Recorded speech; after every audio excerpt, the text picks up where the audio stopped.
Well, welcome to the Startup Espresso. I'm Hall T. Martin, the host of the show, where we talk about raising funding for your startup and the time it takes to have an espresso. I hope you enjoy this episode.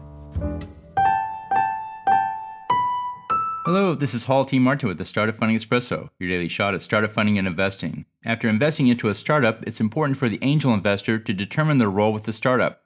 There are several roles to consider. The investor can take an advisory board seat and provide coaching to the startup on an informal basis. The investor can take a board seat and help guide the founders through a formal board seat with regularly scheduled meetings and reports. The investor could forego the board seat but stay in touch with the founders to provide support and advice. It's important to define with the founders the information rights, including what content and how often it should be delivered. Frequency of updates should match the needs of the company. When the company is in a steady state mode, this is often quarterly. If the company is in crisis mode, such as running out of cash, then this should move to weekly. Regardless of the state of the startup, the investor should check in at least once a quarter with a call to the founder.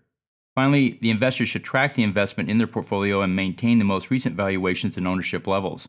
Thank you for joining us for the Startup Funding Espresso, where we help startups and investors connect for funding. Let's go start up something today.